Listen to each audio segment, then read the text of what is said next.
데살로니가후서 2장 3절부터 8절까지 보겠습니다. 데살로니가후서 2장 3절로 8절. 설교는 3, 4절을 중심으로 해서 하겠습니다. 참고로 하기 위해서 8절까지 교독하겠습니다. 2장 3절로 8절. 누가 어떻게 하여도 너희가 미혹되지 말라. 먼저 배교하는 일이 있고 저 불법의 사람 곧 멸망의 아들이 나타나기 전에는 그날이 이르지 아니하리니. 그는 대적하는 자라 신이라고 불리는 모든 것과 숭배함을 받는 것에 대항하여 그 위에 자기를 높이고 하나님의 성전에 앉아 자기를 하나님이라고 내세우느니라. 내가 너희와 함께 있을 때 이 일을 너희에게 말한 것을 기억하지 못하느냐. 너희는 지금 그로 하여금 그에 대해 나타나게 하려 하여 막는 것이 있는 것을 아나니. 불법의 비밀이 이미 활동하였으나 지금은 그것을 막는 자가 있어 그 중에서 옮겨질 때까지 하리라. 같이 봅니다. 그때 불법한 자가 나타나리니 주 예수께서 그 입의 기운으로 그를 죽이시고 강림하여 나타나심으로 패하시리라. 아멘. 오늘 본문의 말씀을 중심으로 해서 말씀의 주제를 적그리스도의 특징이라고 하는 그런 주제로 몇 번에 걸쳐서 말씀을 드리려고 합니다. 적그리스도의 특징. 우리가 계속해서 데살로니가 전후서를 살피면서 데살로니가 전서 또 후서 모든 장에 주님의 재림이, 주님의 강림이 다 기록이 되어 있다. 그러니까 사도 바울의 그 시대에도 이미 주님의 그 재림, 주님의 강림에 대한 그 간절한 그 사도 바울의 염원, 초대교회의 그러한 성도들의 염원이 이 서신서들을 통하여서 이제 드러나 있는 것을 생각할 때 이제 초대교회나 또 지금 시대나 그 예수님께서 부활승천하시고 다시 재림하신 그때까지의 그 기간 동안에 전부 다 말세에 해당이 되어진다.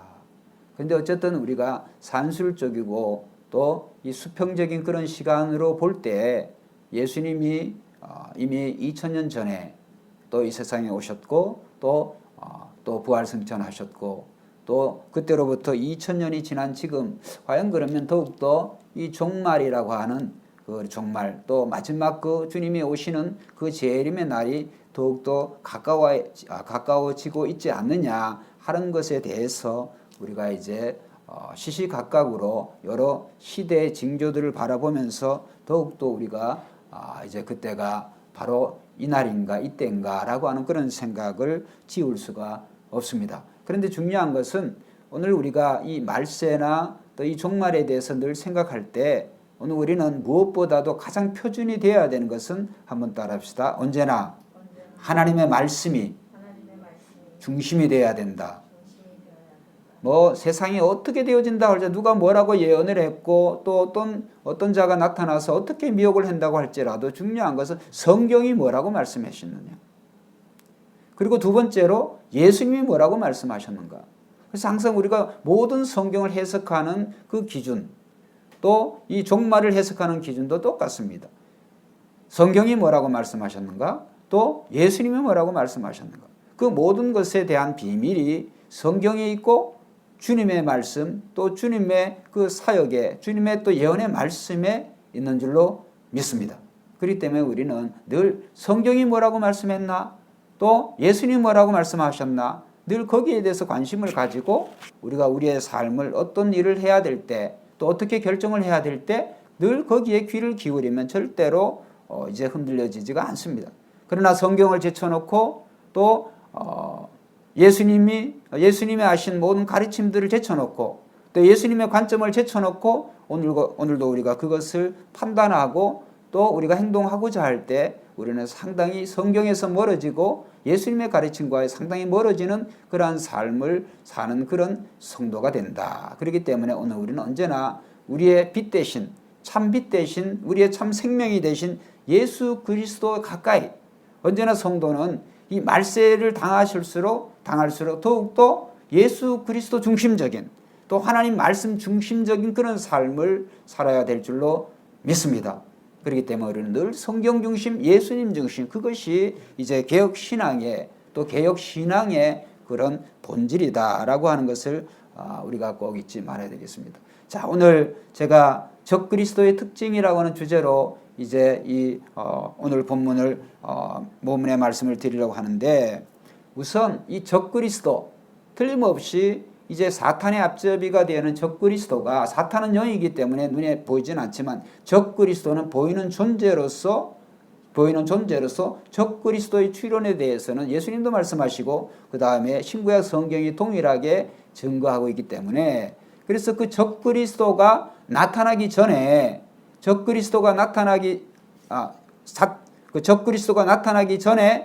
전에 어떤 징조들이 있어요. 적그리스도 나타나기 전에, 적그리스도가 어느 날 갑자기 짠 나타나는 것이 아니라 예비적인 그런 전조 증상이 있다. 여기에 이제 우리가 한국에서는 지진이 많이 안 일어나니까 잘 모르셔요. 또 태풍은 이제 불지만 허리케인이나 이러한 자연적인 그런 재해도 보면 우리 사람들이 그것을 잘 못 느껴서 그렇지, 또 못 느낀다고 하는 것은 아직 과학이 거기에 대해서 자연적인 재해에 대한 그러한 어떤 정보를 지금보다도 더 일찍 더 미리 확보한다고 한다면 그런 자연적인 그런 재해나 이런 피해를 상당히 줄일 수가 있을 거예요. 이제 우리가 지진도 보면 지진이 일어나기 전에 여러 전조 증상들이 있어요. 전조 증상들이 있어서 지진 연구소들이 각 나라마다 세워져 있습니다.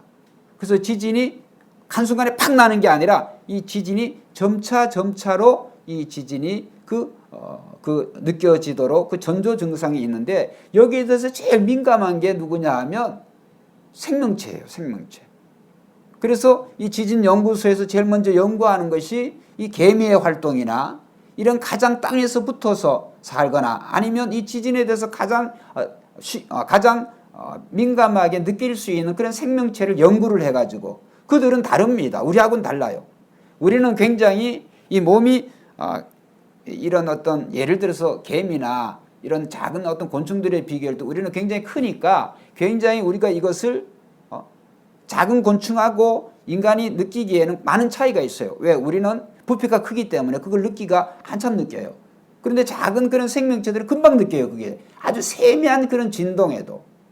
그런 것처럼 이제 이 말세에 특별히 이 적그리스도가 나타나기 전에도 그러한 전조 증상으로 있다. 그 전조 증상이 뭐냐 하면, 자, 8절 말씀이 중요합니다. 자, 8절 말씀. 자, 8절 말씀 한번 읽어봅시다. 시작. 그때 불법한 자가 나타나리니. 거기까지만 보겠습니다. 그때 불법한 자가 나타나리니. 그때는 언제냐? 7절에 있어요. 자, 7절 말씀 봅니다. 시작. 불법의 비밀이 이미 활동하였으나 지금은 그것을 막는 자가 있어 그 중에서 옮겨질 때까지 하리라. 그러니까 이 적그리스도 또는 불법한 자가 나타나는 때가 있는데, 그 나타나는 때는 불법한 그 자가 나타나는 그 때를 막는 자가 있어요. 근데 막는 자가 있지만은 막는 것은 불법의 비밀. 그 불법의 비밀이 적그리스도가 나타나기 전에, 즉 불법한 자가 이 적그리스도가 나타나기 전에 이미 불법의 비밀. 그래서 이 불법의 비밀이라고 하는 것은 비진리죠. 불법이죠. 이것이 미리 횡행하고 있다. 이미 이 불법이 성행하고 있다.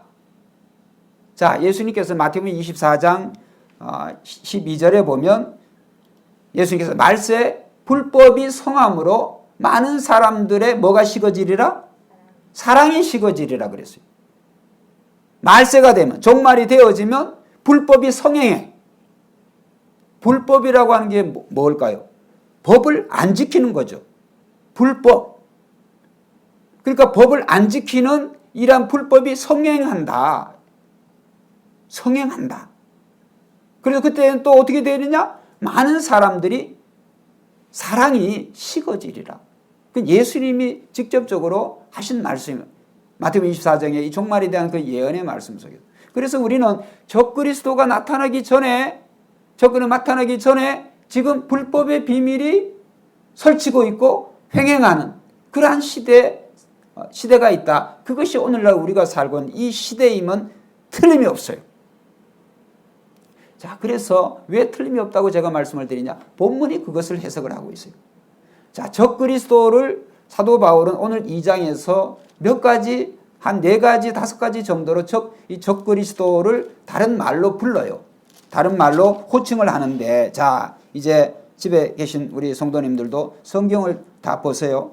자, 3절에 보면 누가 어떻게 하여도 너희가 미혹되지 말라. 먼저 배교하는 일이 있고, 그 다음에 배교하는 일이 있고, 불법의 사람. 첫째, 적그리스도의 첫째 이름이 불법의 사람이라 그랬고, 또 멸망의 아들. 똑같은 불법의 사람 그러니까 똑같다는 말이에요. 앞에 불법의 사람이나 멸망의 아들이나 불법의 사람이나 멸망의 아들이나 똑같은 자. 그 다음에 4절에 보면 4절에 한번 읽어봅시다. 시작. 그는 대적하는 자라. 누구를 대적해요? 그 이하에 나와보면 하나님을 대적하는 자. 그러니까 적그리스도의 특징이 적그리스도의 다른 말이 불법의 사람, 멸망의 아들, 그 다음에 대적하는 자. 그 다음에 또 8절에 보면 8절에 한번 읽어봅시다. 그때 시작. 그때 불법한 자. 앞에 3절에서는 불법의 사람, 뒤에서는 불법한 자. 다 똑같은 말이죠. 그 다음에 9절에는 뭐라 그래요? 9절 시작. 악한 자의 나타남. 악한 자. 다 똑같은 말이에요. 적그리스도가 불법의 사람, 불법한 자, 그 다음에 대적하는 자, 악한 자. 다 똑같은 말이에요. 그러니까 적그리스도를 통칭한 이런 말. 자, 그래서 이제 이 말씀 속에서 여러 가지 적그리스도의 그 이름들을 볼 때 그 이름이 가지고 있는 고유한 특징들이 있어요. 그래서 성경이 아무렇게나 이름을 지는 게 아니에요. 성경에서 그 이름을. 왜? 유대식의 이름은, 유대인들의 그 이름은 각각 그 이름이 있죠. 하나님께 구하여 얻었다. 이름이 사무엘. 사무 구하다. 하나님께 기도해서 낳은 자식이 사무엘이에요. 이렇게 성경에 이름이 있어요. 이스라엘, 하나님과 겨루어 이긴 야곱, 겨루다 싸우다, 하나님과 겨루어 이긴 사람. 그래서 이스라엘, 야곱의 이름이 이스라엘이잖아요. 그런 것처럼 성경이 사용하는 이 단어는 항상 우리가 주의를 기울여야 돼요. 그래서 왜 적그리스도를 불법한 자, 불법의 사람이라 말하냐면 이 적그리스도의 특징이 법을 대적하는 자예요.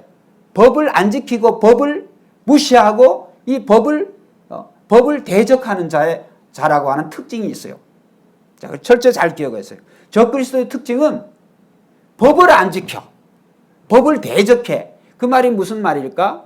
자, 저를 보세요. 그 말이 무슨 말일까? 적그리스도의 특징은, 자, 우리가 하나님께서 인간 세상에 특별히 이 사회 공동체를 움직이는 데 있어서 하나님이 우리는 예수 믿는 사람이기 때문에 우리 예수 믿는 사람이 주신 그러한 율법, 하나님의 법은 있지만 이는 교회 내에 있는 거고, 하나님을 믿지 않는 자들에게도 하나님께서는 그들에게 도덕이라고 하는 한 사회에 또 전통적으로 내려오는 관습, 이러한 것들이 오늘 만들어진 것이 아니라, 오늘 자기네들이 한 게 아니라 하나님이 그 공동체, 혈연이든 지연이든 학연이든 그 공동체가 움직여 나갈 수 있는 그러한 법들을, 기본적인 법을 하나님이 주셨어요.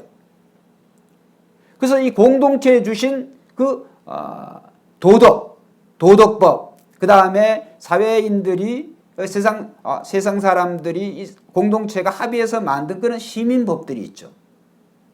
그러니까 적그리스도의 특징이 뭐냐면 이런 법, 도덕법이든 사회 도덕과 관습이든 이런 것을 무시해. 그 다음에 법이 있지만 그 법을 지키지를 않아. 자, 이런 관계에서 오늘날 우리가 이 코로나에 대해서 우리가 이런 시대에 사는데 상당히 여기에 해당되어지는 것도 적용해 볼 수가 있는 게 저는 전염병, 이 코로나에 대한 이 전염병 예방법, 그러니까 전염병법이라고 할 수가 있어요. 감염법이라고 할 수 있죠.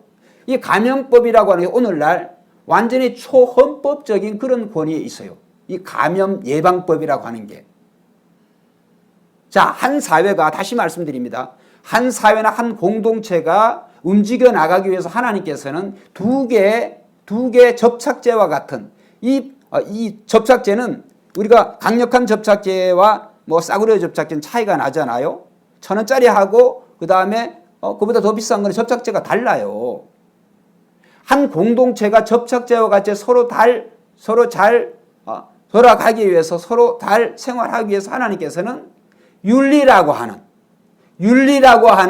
법과 그 다음에 종교라고 하는 그런 법을 하나님이 주셨어요. 꼭 하나님을 믿지 않는다고 할지라도 어떤 하나님이라고 할지라도 사람에게는 영혼을 사모하는 그런 마음을 주었어요. 그래서 어떤 사회, 어떤 나라든지 보면은 그 나라에 윤리가 있어요. 윤리. 그 다음에 그 나라에 토속 종교든 무슨 종교든 그런 종교가 반드시 있습니다. 윤리와 종교는 한 사회를 도덕적으로도 그렇고 더 이 사회를 잘 운행해 나가는 아주 중요한 두 개의 기둥이에요. 하나님이 주신 그러한 두 개의 중요한 기둥이에요. 윤리와 종교라고 하는 것은.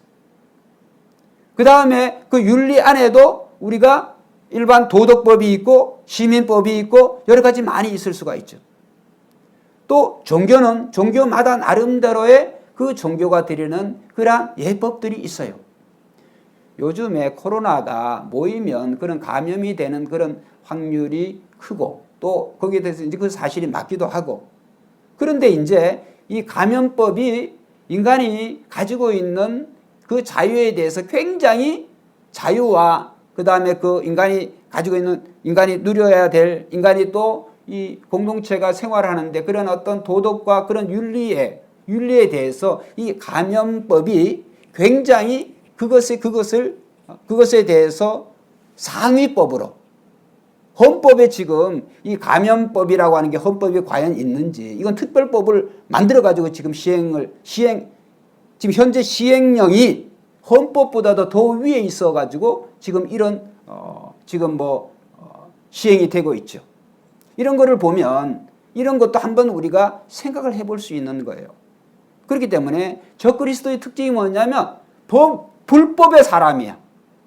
이거는 전통적으로 지켜왔던 그 법에 대해서도 한 사회가 고유하게 가지고 왔던 그런 지켜야 되는 그런 도덕과 그런 어떤 윤리 이런 것에 대해서 지키지 않습니다. 그 다음에 어떻게 보면 그것을 어떤 무종교가 아니라 전체주의라고 하는 것이 이제 공산주의와 같죠. 획일적으로 그러한 것들을 어떤 한 사회를 통솔하기 위해서 어떤 그동안에 사회가 전통적으로 지켜왔던 그러한 법과 윤리와 그런 도덕 이런 것을 깡그리 무시하고 개인의 그런 자유와 권리에 대해서 그것을 무시하고 그걸 짓밟으면서 그것을 운영해 나가려고 하는 그런 위험이 있어요. 자, 그래서 예를 들어서 봅니다. 한국은 그래도 조금 나아요. 왜? 마스크를 쓰는 게 굉장히 습관이 잘 되어 있어요. 미국은 제가 늘 말씀드립니다만 우리 자녀들이 있어서도 그렇습니다만 미국은 마스크를 안 껴요. 마스크를. 그 사람들이 왜 마스크를 안 끼냐? 마스크를 끼면 그 개인의 자유에 억압을 받는다고 생각을 해요. 개인의 자유에 있어서. 끼고 안 끼고는 내 자유지. 선택이 자유에게 두니까. 근데 그런 사람들에게 그 마스크를 어거지로 씌운다고 하는 거 굉장히 힘든 일이에요. 그러니까 대통령부터 안 해요. 지금 어쩔 수가 없으니까 트럼프 대통령이 하는 모양을 하지만 이번에 이제 공화당에서 이 트럼프 대통령이 대통령 후보로 그 후보직을 수락하면서 이 백악관에 수천 명을 초대했는데 그 뉴스 보셨죠? 마스크 낀 사람이 한두 명밖에 없어요. 수천 명이 몰렸는데 마스크 낀 사람이 와서 딱딱딱 붙어가지고. 이런 걸 보면 저 정말 우리가 우리의 관점에서 보면 참 이해를 하기는 힘들지만은 그 나름대로 지켜야 될 그러한 법에 대해서도 우리의 반대로 그 이 감염에 대한 그러한 어떤 위험성에 대해서 미국은 우리와 반대로 오히려 거기에 대해서 전혀 지키지가 않습니다. 그래서 우리는 이 적그리스도가 나타나기 전에 이미 이런 불법이 성행되어진다. 우리가 그런 시대에 살고 있다라고 하는 것을 우리는 꼭 잊지 말아야 되겠어요. 이미 이런 불법들이 활동하고 있어. 우리가 그 가운데 살고 있어. 그렇기 때문에 우리는 더욱더 이럴 시대일수록 우리는 더 하나님의 말씀대로 살아야 되지만 우리는 고정적인 사회가 지켜왔던 전통적인 어떤 질서와 그런 윤리와 도덕에 대해서 우리는 예수 믿는 사람들이 그것을 막 무시하고 우리는 하나님 말씀대로 하나님 말씀과 세상의 그러한 법들이 충돌이 되지 않습니다. 중요한 것은 우리가 하나님 말씀을 지킨다고 한다면 우리는 교회당 밖에 있는 세상의 법에 대해서도 우리는 법을 지키는 사람이 돼요. 할렐루야. 그런데 적그리스도는 그렇지 않다는 거예요. 자, 예를 들어 볼까요? 자, 오늘날 교회가 되어지든지 선교단체가 되든지 하나의 그런 단체가 교회가 설립되기가 얼마나 힘듭니까? 진짜 힘들어요. 이 코로나가 도대체 뭔지 이것 때문에 지금 한국교회 정말 심각한 그런 위기 가운데 있습니다. 그런데 이단들을 한번 보세요. 이단들 이 교회들을 전통적인 교회를 허물어뜨기를 거짓말을 밥 먹듯이 하고 그런 것에 양심의 가책이 없어요. 그런 것이 적그리스도의 특징이라고 할 수가 있어요. 불법을 조장을 해. 속이는 그것을 모략이라고 하는 말이 참 어떻게 보면 그게 상당히 부정적인 언어인데도 그들의 거짓 그들의 진리를 전파하기 위해서 그 거짓말하는 것을 밥 먹듯이 한다. 불법이죠, 불법. 그러니까 이런 것을 볼 때 적그리스도가 나타나기 전에 이 사회는 불법이 성행하는 그런 사회가 되어진다. 여러분, 소돔과 고모라 같은 경우에 보면 그 외망했어요. 대표적인 그 특징이 그 동성애 아니에요, 동성애. 소돔과 고모라가 멸망한 대표적인 특징 중에 하나가 소돔이라고 하는 말 자체가 동성애라는 말이에요. 소돔이라고 하는 말에서 이 소돔이라는 말이 동성애라는 말이니까 이미 이 동성애에 대한 그것이 죄에 대해서 구약에 이미 아브라함 시대에 있던 거예요. 어느 날 갑자기 나온 것도 아니고 결국에 그것이 하나님 보시기에 좋은 법이고 질서였다고 한다면 하나님 놔두시죠. 어떻게 됐어요? 소돔과 고모라에 대해서 롯의 가정 빼놓고는 전부 다 불로 소각을 시켜버렸어요. 롯의 가정도 마찬가지죠. 그의 두 딸, 그곳에 살았던 두 딸의 그 성에 대한 관념이 동성애에 대한 그런 관점은 아니라고 한다고 할지라도 어떻게 자기의 후손들에 대한 그러한 생각 때문에 자기 아버지와 잠자리를 하겠다고 한 그런 생각을 어떻게 해야 돼? 그거는 소돔과 고모라라고 하는 그 도시들이 바로 그 성에 대해서 그렇게 정말 아주 타락한 하나님의 창조의 질서에 반하는 그런 불법이 성행하는 그런 도시들이었고 나라들이었기 때문에 하나님이 멸망시키신 줄로 믿습니다. 그래서 우리는 역사 속에 하나님께서는 하나님을 알기 전에도 그 나라가 지켜야 될 그 고유한 그러한 풍습도 있고 도덕도 있고 인류가 정해져 있는 하나님 신 창조의 질서들이 있어요. 남자는 남자, 여자는 여자. 예를 들어서 안 그렇습니까? 그런데 요즘에 보면 이 법이 지켜져요? 동성애 차별법에 대해서 차별법 금지에 대해서 이런 찬성과 반대가 막 갈려지고 있는, 사실은 이런 것에서 우리가 기독교인의 입장에서 가슴 아픈 일이죠. 이것이 대표적인 불법이 성행하는 그런 사회가 됐다. 자유라고 하는 그 이름 하에, 자유라고 하는 이름 하에 전통적인 그러한 법이 허물어지고, 그렇죠? 전통적인 그런 법이 허물어지고 위협을 받는 그런 시대에 우리가 살아가고 있다. 그래서 오늘 이 시대는 종말이 더욱더 가까워진 그런 시대다라고 하는 것을 생각해 볼 수가 있습니다. 그래서 적그리스도의 특징이 뭐냐면 불법한 사람이잖아요. 불법한 자잖아요. 그러잖아요. 그런데 또 불법의 사람 3절에 보면 불법의 사람 곧 멸망의 아들. 그 불법의 사람, 불법의 자가 올바른 자라 그렇다면, 올바른 자라 그렇다 한다면 그 말세가, 그 종말이 좋을 건데, 종말이 어때요? 멸망의 아들이야. 멸망의 아들. 예수님이 오실 때 멸망시킬 그런 존재라는 거예요. 그러니까 불법을 해야 된다는 말이에요? 하지 말아야 된단 말이에요? 하지 말아야 된단 말이죠. 우리는 예수 믿는 사람들은 법을 지키고, 하나님의 법이든 세상의 법이든 하나님이 주신 자연법과 성경의 법은, 다시 말씀드리면 그렇게 우리가 충돌을 일으키지 않습니다. 충돌을 일으킬 때에는 인간의 이기적인 마음으로 그것을 이용하려고 하니까 하나님의 법에 충돌이 되어지죠. 그렇기 때문에 우리는 하나님 믿으면 하나님 모든 말씀이 세상의 모든 법의 근간이 되어지는데, 안 믿으니까, 안 믿어도 로마서에 읽어보면 하나님을 알만한 하나님의 법의 모든 피조세계 하나님이 다 각인시켜 주셨다고 그랬어요. 할렐루야. 인간이라면 하나님이신 창조의 근원이 되어주시는, 창조의 그런 창조의 설계의 흔적이, 그런 증거들이 다 차고 넘쳐요. 인간이 그것을 안 믿으려고 하고, 안 믿으려고 인정 안 하려고 하는 그런 사람들에게 뭐라고 얘기하겠어요?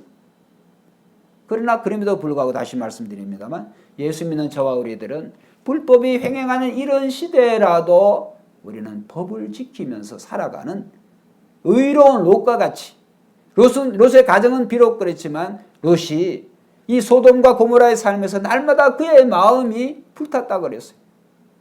날마다 그의 마음이 힘들었어. 왜? 의인이 불의를 보고 살아가니까 이 마음이 힘들어. 그거와 같아요. 오늘 우리가 이런 시대에 정말 이 적그리스도가 나타나기 전에 불법의 비밀이, 불법의 이 진리도 아니죠. 불법의 그런 진리니까 이런 진리들이 횡행하고 있다. 우리 그 가운데 살고 있다라고 하는 것을 우리는 다시 한번 생각을 해봐야 돼요. 다시 한번. 그래서 적그리스도의 특징이 뭐냐? 이거는 이 법을 대적하는 자다. 법을 대적하는 자다. 그래서 여러분 가만히 한번 생각해. 제가 한번 생각을 해본 거예요. 이거는 누가 해석을 한 것도 아니고, 감염 예방법이라고, 감염 전염병법이라고 하는 게 이게 도대체 언제부터 있었던 건지, 오늘날 이 한시적으로 만들어진 이게 정말 모든 법을, 모든 윤리와 도덕, 종교까지도 통제해버리는 그런 시대에 우리가 왔다. 이런 것을 보면 참 적그리스도가 나타나기 전에 정말 이 불법이 성행하는 그런 사회 속에서 우리가 살아가고 있다라고 하는 것을 생각해 봅니다. 그 다음에 두 번째로 이 적그리스도에 대한 특징이, 자, 하나님 말씀 보겠습니다. 자, 4절 한번 읽어봅시다. 시작. 그는 대적하는 자라, 신이라고 불리는 모든 것과 숭배함을 받는 것에 대항하여 그 위에 자기를 높이고 하나님의 성전에 앉아 자기를 하나님이라고 내세우니라. 자, 여기에 보면 적그리스도의 특징이 뭐냐 하면 누구를 대적해요? 하나님을 대적하는 자예요. 하나님을 대적하는 자. 적그리스도의 특징은 하나님을 대적해. 우리 크리스찬 입장에서 보면 하나님을 대적해. 그러면 이전에 전통적인 우리가 생각해서 적그리스도가 우리가 어떤 한 인물을 우리가 생각할 수가 있잖아요. 성경은 한 인물이라고 말씀한 적이 없어요. 여기 적그리스도를 이 원어로 보면 중성 남성 명사예요. 중성. 아니야, 중성 명사예요. 중성. 남자인지 여자인지 중성. 그러니까 중성이라고 한 중성 명사를 쓴 것은 명사를 쓴 것은 사람일 수도 있고 국가일 수도 있고 사상일 수도 있어요. 적그리스도가. 우리가 막연히 짠 나타나가지고 나는 적그리스도다. 오늘부터 내 말을 잘 들어야 돼. 나는 하나님을 욕하고 하나님을 대적하고 이렇게 순수하게 생각을 하면 안 돼요. 왜? 적그리스도가 여러 가지 그런 특징들을 가진 그런 것으로 오늘 사도 바울을 통해서도 소개되고 있기 때문에. 그래서 우리는 지혜로워야 될 줄로 믿습니다. 지혜로워야 될 줄로 믿습니다. 성도는 지혜로워야 돼요. 그래서 하나님 말씀을 우리 사모가 얘기해요. 목사님 설교 좀 짧게 했으면 좋겠어요. 요새는 더 길 수밖에 없어요. 왜 그냥 예배를 못 드리니까 이제는 모여서. 그러니까 한 말씀이라도 더 잘 목사 입장에서 더 잘 증거해야 되겠다. 더 잘 해석해야 되겠다. 언제 우리가 정말 어떻게 되어질지도 모르는데 그래서 하나님 말씀을 좀 더 한 구절이라도 더 해석을 하려고 하다 보니까 설교가 길어질 수밖에 없어요. 그래서 성도님들이 그것을 조금 이해해 줬으면 좋겠어요. 저도 짧게 하면 얼마나 좋겠어요. 그런데 안 그렇습니다. 그래서 한마디 말씀이라도 특별히 이 종말에 대한 이 말씀이 본문에 너무나 잘 나오기 때문에 그것을 다루려고 하니까 시간이 자꾸 걸리는 거죠. 자, 어쨌든 중요한 것은 적그리스도의 특징은 하나님을 대적해. 여러분 요새 한번 봅니다. 요즘 시대를 자꾸 비교하는 게 아니라 요즘을 한번 비교를 해봐요. 요즘 예수 믿는 사람들 빼고 교회에 대해서 긍정적입니까? 아닙니다. 전산의 기도에서도 나왔습니다. 이 교회에 대한 그 이미지가 아주 그 다음에 이 교회 확진자가 나오고 뭐 이런 얘기나 댓글들 보면요.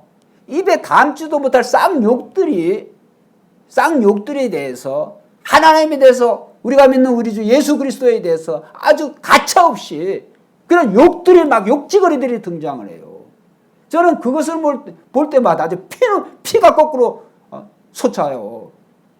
참을 수가 없어요. 내가 믿는 예수님이, 여러분 믿는 하나님이 그런 정말 그런 욕짓거리를 들을 만한 그럴 분이세요? 하나님이 뭘 하셨는데? 하나님이 아니시라면 이 세상에 있겠어요? 그렇게 욕하는 인간이 존재하겠어요? 모르니까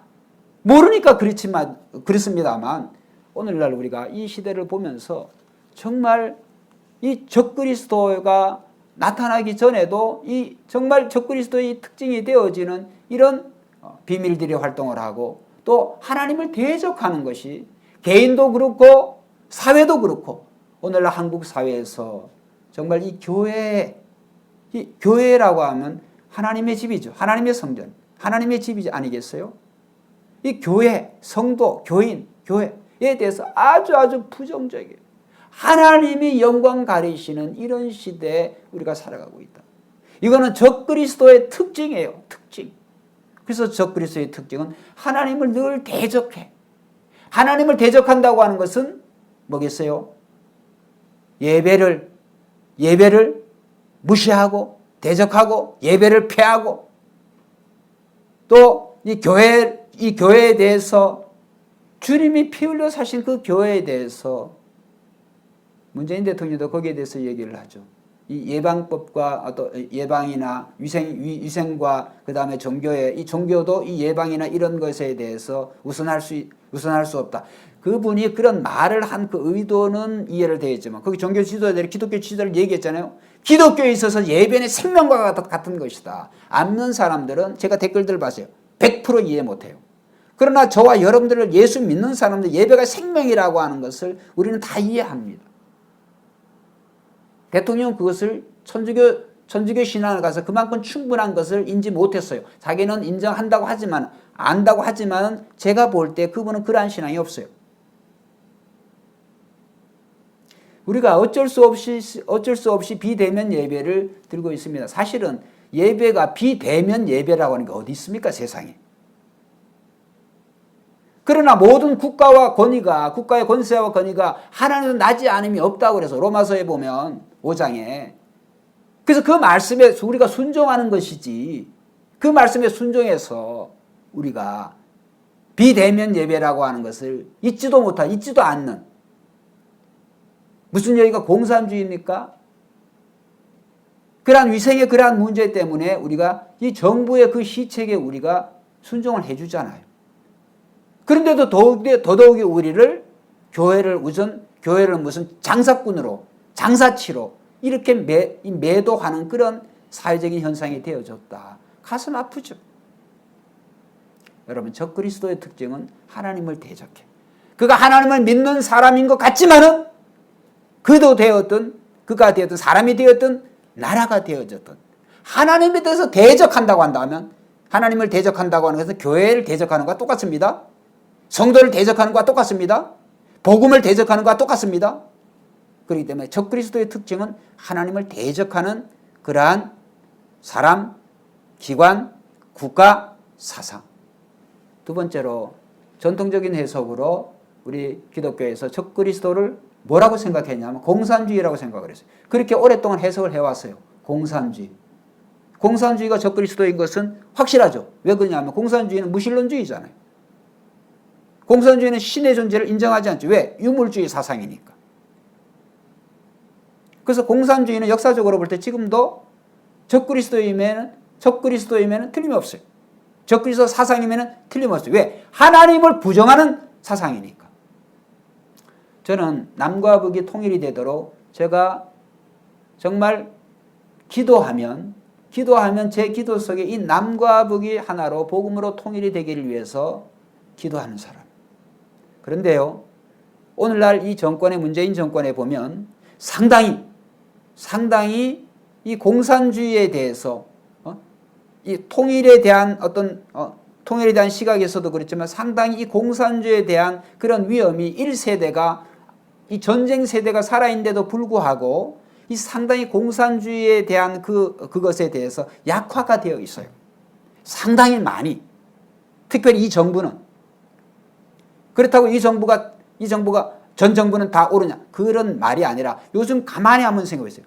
이북에 대해서, 소련에 대해서, 중국에 대해서 우리가 굉장히 우호적이죠.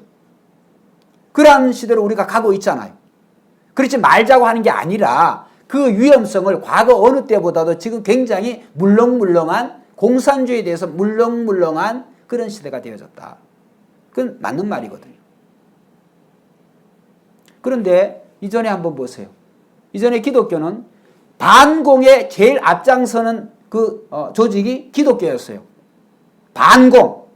공산주의를 제일 반대하는 조직이 기독교예요. 틀림없어요.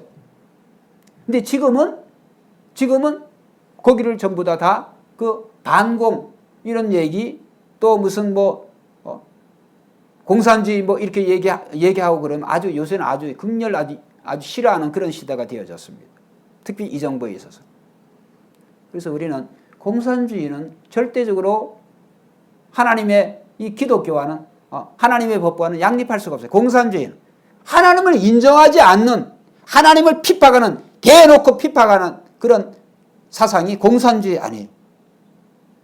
그래서 현재 이런 우리나라의 이 민주당의 이런 물렁물렁한 그런 시각으로 공산주의, 이북과 중국과 소련과의 이런 관계를 이런 물렁물렁한 식으로 대했다가는 진짜 큰 코 다치는 거예요. 거기에 대해서 이분들이 위정자들이 두려움을 느껴야 되는데 그런 위기의식이 제가 볼 때는 상당히 없어요. 상당히 약해요. 공산주의가 과연 그렇게 물렁물렁할까요? 중국이 물렁물렁합니까? 완전한 공산주의 국가인데? 소련이 물렁물렁합니까? 완전히 공산주의 국가인데? 우리는 거기에 비해서 이 공산주의 그 위험에 대해서 그들이 어떤 정체라고 하는 것을 우리는 잘 몰라요. 또 알고 있어도 거기에 대해서 특별히 이번 정부에 있어서 굉장히 거기에 대해서 약화하고 있어요. 그래서 제가 요즘 시대를 보면 정말 공산주의는 완전히 적그리스도 사상인데도 불구하고 여기에 대한 경각심이 가면 갈수록 자꾸 줄어진다. 그거 얘기하면 완전히 태극기 부대 얘기하고, 태극기 부대에서 공산주의 얘기하는 게 아니고 공산주의 사상이 우리가 복음의 입장, 기독교의 입장에서는 적그리스도이기 때문에. 그런데요, 이단 중에 하나 통일교는요, 잘 들으세요. 통일교는 박정희 정권 시대 통일교는 굉장히 국가에서 암암리에 밀어줬습니다. 군수산업 같은 거는 특히 문선명이 통일교에 왜 밀어줬을까요? 통일교는요, 제일 처음으로 다른 모든 기독교보다도 더 극력적으로 더 대놓고 기독교의 핵심 원리로 반공을 내쳤어요. 반공. 이 공산주의를 반대하는 그런 정책을 이 교리에다가 집어넣었어요. 이 통일교는. 그래서 이 국가에서 이 박정희 시대에 이 통일교는 굉장히 알게 모르게 많은 혜택을 봤어요. 지금도 통일교의 조직이 지금 많이 와해가 되어졌습니다. 문선명이가 죽고 난 이후에. 지금도 이 통일교회는 굉장히 이 반공에 대해서, 이북과의 이런 관계에 대해서, 이 공산주의에 대해서 굉장히 제일 반대하고, 그것이 자기네 교리에 있어, 교리로. 근데 우리는, 기독교는 오히려 이 통일교를 비교하면 거기에 대해서, 통일교와 기독교를 비교하면 이 반공적인 그런 개념, 공산주의 사상에 대한 그런 것에 대해서는 상당히 우리가 약화되어 있다. 모르겠습니다. 저는 전쟁 세대도 아니고, 우리 부모님은 전쟁 세대이지만, 저는 이 세대, 우리 자녀들의 세대에는 더더욱이 공산주의가 뭔지도 몰라요. 뭘 알겠어요, 걔네들. 인터넷만 아는 애들인데. 그러면 오늘 적그리스도가 공산주의 사상으로 그거 하나는 확실한 건데, 전통적으로 공산주의는 하나님을 대적하는 사상인데도 불구하고 오늘날 이 인류 문명에 상당히 많은 국가가 공산주의로 있는데도 불구하고 우리가 예수 믿는 사람들이 상당히 거기에 대해서 방비하지 않는다라고 하는 것을 우리가 한번 생각해 볼 필요가 있어요. 오늘 시간이 가서 더 이상 말씀을 못 드리겠는데, 그래서 오늘 불법의 사람, 불법한 자, 이 적그리스도를 나타내는 그런 여러 가지 이름들이 있는데, 그 이름 중에 두 가지로 특별히 첫째로 법을 대적하는 자다, 적그리스도는. 두 번째로 하나님을 대적하는 자다. 그래서 그것이 이 적그리스도의 대표적인 특징이라고 하는 것을 꼭 잊지 마시고, 그 다음에 이제 우리가 생각해보면 역사적으로, 교회사적으로 그렇게 해석을 많이 했죠. 예를 들어서 적그리스도가 이제 로마의 황제, 바벨론의 왕들, 이런 왕들은 자기를 왕으로, 다리오 왕 같은 거, 느부갓네살 왕 같은 경우에, 또 로마의 그 가이사 황제 같은 거 자기가 신이라고 그랬어요. 자기 황제. 그런 사람들을 자기를 신이라고 했으니까. 근데 그 사람들 끝난 게 아니에요. 그래서 적그리스도가, 다시 말씀드립니다, 적그리스도가 한 사람으로만 생각해서도 안 돼요. 사람이 될 수도 있고, 사상이 될 수도 있고, 국가가 될 수도 있고, 사상이 될 수 있고, 여러 가지 의미가 있어요. 그래서 우리는 그것에 대해서 우리는 알고 있어야 당하지가 않습니다. 오늘 우리가 왜 이런 세상이 되어졌나 우리가 생각을 해보면서 오늘 우리는 정말 우리 자신을 잘 준비해서, 주님이 언제 오시는지 모르지만, 또 언제 우리가 개인적으로 주님 앞에 갈지 모르지만, 정말 하나님의 사람으로서 이 시대에 법을 지키고, 특별히 하나님의 법, 하나님의 말씀대로 잘 살아가서 정말 주님의 준비된 그런 일꾼과 청지기가 다 되시기를 주의 이름으로 축원드리겠습니다.